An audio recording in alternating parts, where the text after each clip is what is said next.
Génial, Jean-Luc Mélenchon va augmenter le SMIC à 1700 euros et remettre la retraite à 60 ans. Franchement, présenté comme ça, c'est vraiment magnifique. Tout le monde y gagne, tout le monde gagne plus d'argent et on travaille moins. Et tout le monde est content au final. Les salariés vont respirer, les retraités vont profiter et la France devient soudainement un paradis social. Sauf que non, ça marche pas comme ça en fait. En réalité, c'est exactement le genre de promesse qui sonne bien dans un meeting, qu'il faut applaudir, où ça va être une révolution sociale, qui fait de belles vidéos sur TikTok, mais qui ne règle pas du tout les problèmes dans le fond. Parce que l'argent, ça tombe pas du ciel. Augmenter le SMIC artificiellement à 1700 euros, ça demande aux petites et moyennes entreprises de dépenser 600 à 800 euros de plus par personne qui touche le SMIC. Et la retraite à 60 ans, bah c'est bien joli de dire ça, mais il faut bien la financer, cette retraite. Il faut bien que ce système tienne, sachant que ce système ne tient pas actuellement avec une retraite on est à 64 ans aujourd'hui. Donc lui, sur le papier, ça vend du rêve, c'est génial, c'est la France libre, waouh! La nouvelle France, c'est ça, c'est la France sociale, la France libre. Mais non, dans la réalité, ça marche pas comme ça, je suis désolé.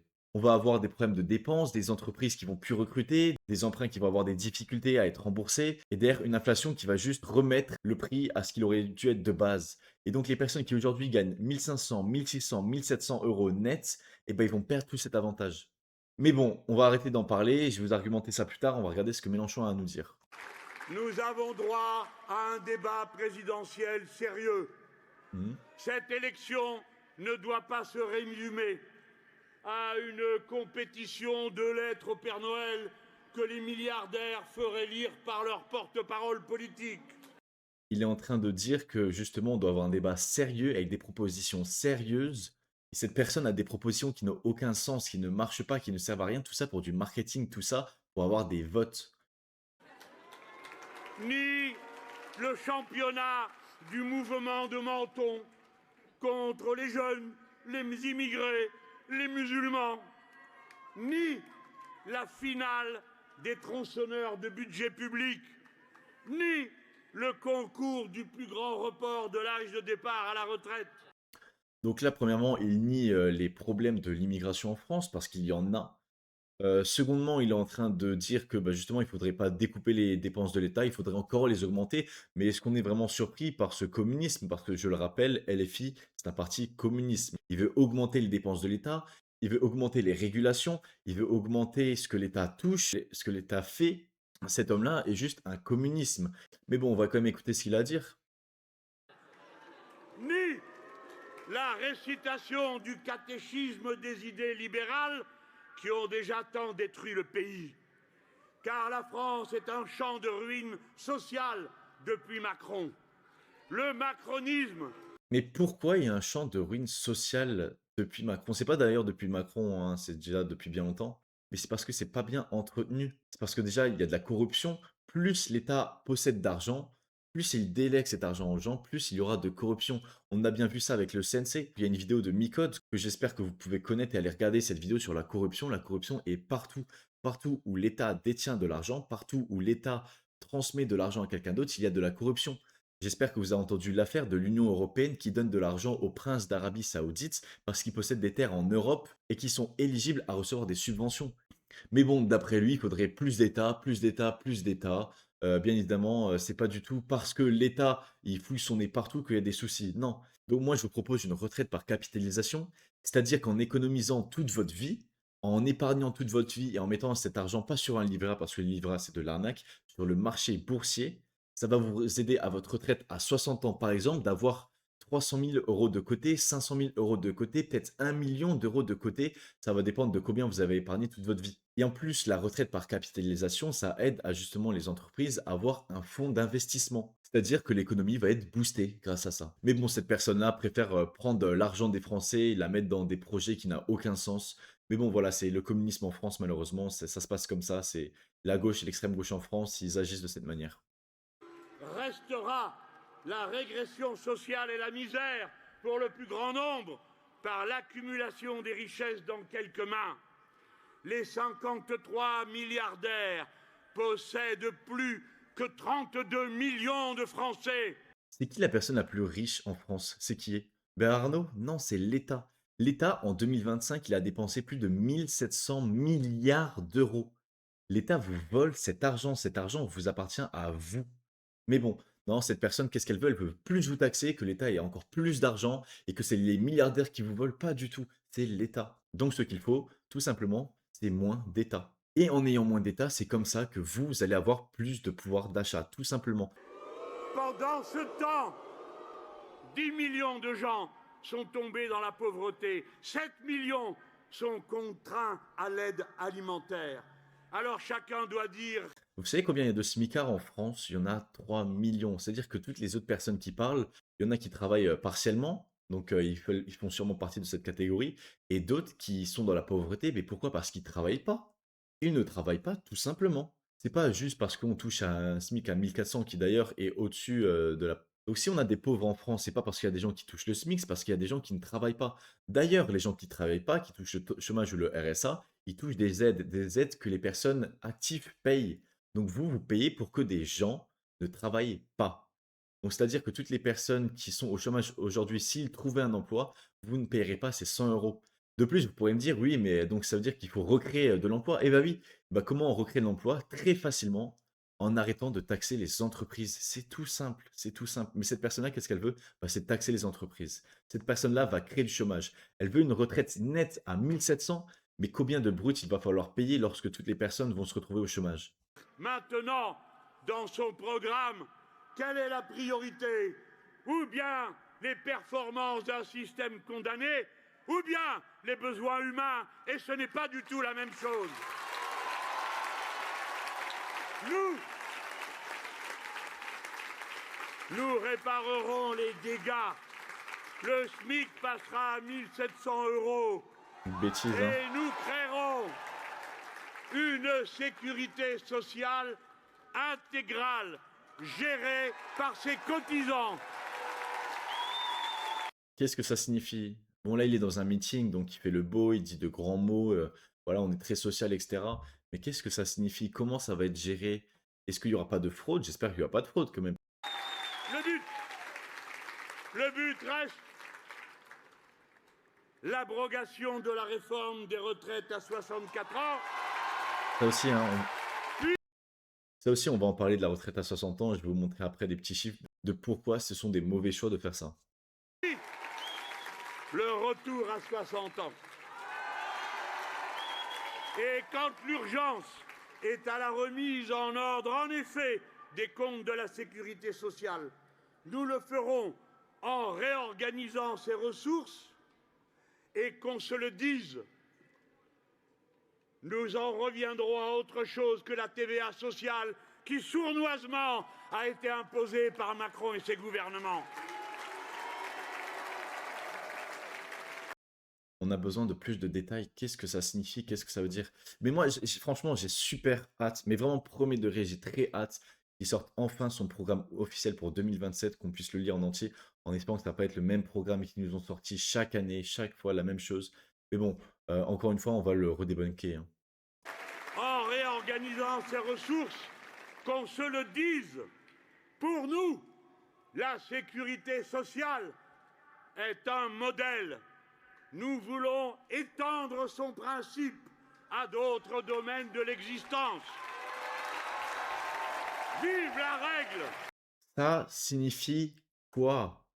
On veut étendre notre système social. C'est-à-dire que lui, il veut un SMIC à 1 700 euros, mais les charges sociales que vous allez payer, ça va être quoi? Ça va plus être le double. Parce que quand on a un salaire net de 1 700 euros, la personne, elle va devoir payer entre 2 400, 2 500, même sûrement beaucoup plus. Si il veut étendre ce système social, les employeurs vont devoir payer 4 000 euros quelqu'un pour recevoir à la fin un SMIC. C'est n'importe quoi. C'est n'importe quoi. Cette personne n'a jamais créé d'entreprise. Vive la règle! De chacun selon ses moyens, à chacun selon ses besoins. C'est génial ce qu'il dit. C'est génial, hein, mais ça existe déjà.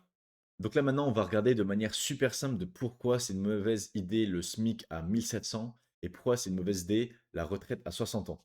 Donc aujourd'hui, on se retrouve avec un SMIC qui a presque 1 500 euros et avec un coût pour employeur de 2 700 euros environ. Si on augmente le SMIC à 1 700 euros, les employeurs vont devoir payer environ 3 100 euros, c'est-à-dire une hausse de 400 euros pour le salaire. C'est-à-dire que pour les 3,1 millions de personnes qui sont au SMIC en France actuellement, une augmentation de 400 euros en une année, ça ferait que les entreprises devront payer 15 milliards d'euros supplémentaires. Et c'est qui paye ces 3,1 millions de personnes qui sont au SMIC en France? C'est en grande partie les TPE et les PME, les grandes entreprises. La plupart du temps, ils ne payent pas leurs personnes au SMIC. Donc les personnes avec leur argument qui se disent: «Oui, bah, Bernard Arnault avec sa grande entreprise qui gagne énormément d'argent, ça fait quoi qu'il paye un peu plus ses salariés?» Mais il le fait déjà. Il le fait déjà. Le problème d'augmenter le SMIC à 1 700 euros, c'est pour les TPE et les PME. Donc là, maintenant, on va voir quelques arguments du pour ici et du contre à droite de pourquoi c'est une bonne ou mauvaise chose d'augmenter le SMIC autant. Donc déjà, on a un pouvoir d'achat immédiat. Le problème à ça, c'est qu'on a un effet inflationniste. Donc derrière, on augmente le SMIC, donc les personnes ont besoin de payer plus cher à l'employé, donc ils vont augmenter leur prix. Donc ça va être pour la restauration, aide à domicile, le commerce de proximité, les boulangeries, les boucheries, etc. De l'autre côté, c'est pas un argument, mais on dit que le SMIC a déjà augmenté sans catastrophe de 2021 à 2024. Oui, augmenter le SMIC progressivement, pourquoi pas? Ça cause beaucoup moins de soucis que l'augmenter d'un coup lorsqu'il est président. Parce que là, si demain, Jean-Luc Mélenchon nous dit: «Mais non, on va le faire progressivement». OK, mais en fait, vous allez juste, refaire le même programme qui se passe en ce moment. Donc en fait, Jean-Luc Mélenchon serait un menteur. Donc là, encore une fois, la relance par la consommation, donc c'est, la même chose que le pouvoir d'achat direct. Le problème, c'est que ça va recréer de l'inflation, tout simplement. Un autre argument qui est un peu mieux, c'est que le SMIC est plus bas qu'au Royaume-Uni, en Allemagne, en Belgique. Le problème, c'est qu'on a des entreprises en France qui se délocalisent déjà, donc on va juste accélérer cette délocalisation. De l'autre côté, on va voir le contre. Une destruction d'emplois estimée par l'IFRAP. Juste augmenter le SMIC aujourd'hui à 1 600 euros, ça pourrait mettre en péril 240 000 emplois. Et même pas en péril, lui, il dit détruit. Donc 1 700 euros pourrait avoir un impact beaucoup plus grand. De plus, ça mettrait en faillite des TPE et des PME. De plus, il y aura un tassement des salaires et surtout, l'argument principal, ceux qui gagnent 1 500, 1 600, 1 700 euros à cause de l'inflation vont perdre du pouvoir d'achat.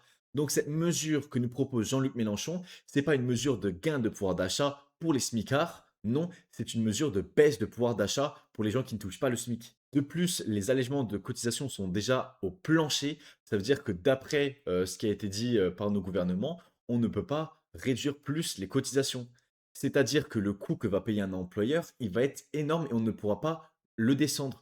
De plus que vous avez pu voir qu'avec la retraite à 60 ans, on va encore plus augmenter ce coût de cotisation. Donc les employeurs vont ne pas payer 3 000 euros pour un smicard, ils vont en payer 4 000 par exemple. C'est énorme, c'est beaucoup trop. Un argument qui n'est pas ici, mais mettre le SMIC à 1 700 euros avec du brut pour l'employeur à 3 000 euros, ça va juste favoriser le black. Et le black, qu'est-ce que ça fait? Bah, ça donne de l'argent à quelqu'un qui travaille au black, ok, sympa, il pourra redépenser cet argent, mais on n'aura pas d'argent pour les charges sociales. Et enfin, pour terminer, la compétitivité dégradée en Europe, là où le coût horaire en France est de 37,7 euros, il est au-dessus de la moyenne en zone euro de 18,5%.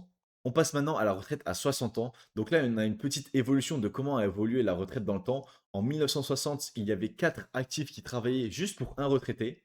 Là maintenant, en 2023, c'est 2 actifs qui travaillent pour un retraité.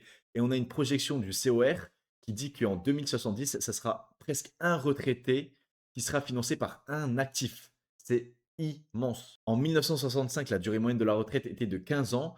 Aujourd'hui, en 2023, elle est de 24 ans. De plus, on a un déficit sur le système de la retraite qui est de 5,8 milliards d'euros. C'est énorme. Et un déficit projeté en 2030 à 15 milliards d'euros. Et ensuite, en 2045, toujours par le COR, à 30 milliards d'euros. Donc, remettre la retraite à 60 ans demain, ça pourrait augmenter le nombre de retraités d'1 million de personnes. 1 million de retraités à payer dès maintenant. Donc maintenant, on a une estimation des coûts. Lorsque les personnes ont leur annuité complète en France et qu'ils s'arrêtent à 60 ans, nous allons devoir payer 20 à 50 milliards de plus par an. Donc maintenant, les points forts et les points faibles. Premièrement, la pénibilité est réelle. Bah oui, quand on travaille beaucoup plus, bah c'est chiant. C'est vrai. Franchement, qui a envie de travailler jusqu'à 70 ans? Tout le monde préfère travailler jusqu'à 40 ans, 50 ans, bien évidemment. Deuxièmement, les inégalités d'espérance de vie. On a un cadre qui vit 6 à 7 ans de plus qu'un ouvrier. Le système, il fait profiter donc plus les cadres que les ouvriers. Un autre argument qui pourrait être bien, c'est que bah, ça pourrait libérer des emplois pour les jeunes. Sauf que si vous êtes un actif, vous savez que la plupart des travails qui... Troisième argument qui pourrait être bien, ça serait qu'on pourrait libérer des emplois pour les jeunes. C'est vrai que les jeunes, ils ont du mal à trouver un emploi aujourd'hui. Sauf qu'aujourd'hui, si vous êtes un actif, vous savez que les travaux que font les retraités, la plupart du temps, sont délocalisés ou juste supprimés. On attend qu'ils soient à la retraite pour le supprimer. Donc ça ne va pas tant ouvrir d'emplois pour les jeunes, malheureusement. De l'autre côté, les contres, le système est déjà déficitaire, on en a déjà parlé, c'est énorme.